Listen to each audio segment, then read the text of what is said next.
Welcome to the Quick Starts page of Chinese HerbWords. In this example, we are going to show how to use the analysis. Now, analysis is available on the right-hand side of the screen. You see the word analysis, or it is available in the topics menu of the drop-down menus. So we'll click on Analysis. This takes us to the analysis page. We'll reset it. Under the final analysis, all of the information that you gather using all the tests is brought together here and eventually will be recorded into your client notes. We'll give a quick example here. You would click on the Start button at the bottom of the screen. You'd pick a rate that you want to charge your client. So I'll say $55. They'd ask you if you want to start a new diagnosis. We'll say yes.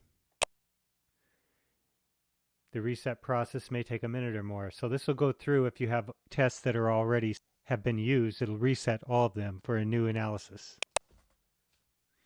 Now this can take anywhere from 10 seconds to a minute or so to reset.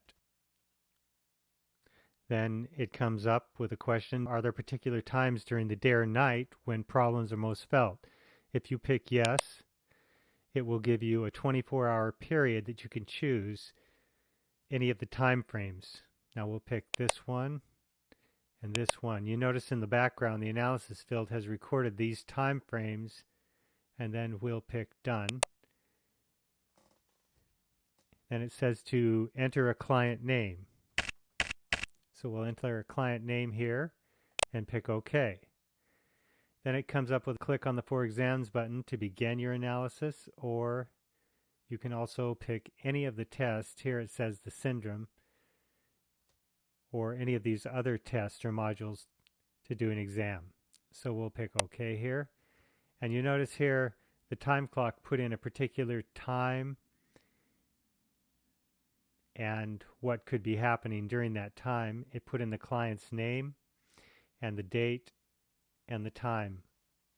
Now we'll go here to For Exams, and under Appearance we'll just pick a couple of choices here and this, and we'll send this information to the analysis field. If we go to Analysis, you see that it's recorded this information here. Now we're going to do this really quick to show what happens to this information. At this point, we would want to record this in our client's notes. So down here at the bottom it says Client's Notes. You click on that. Asks you to enter a password, which gives you access to the client notes. At this point, you would use Find, type in the client's name, click OK, and it would come up with that client's record. Now, if that client had not been established yet in the records, you would pick a new card here and create a new card. But this client already exists, so what we'll do is click on the Record Notes button. And what that has done is dropped in this information to the Record Notes, which finishes the diagnosis.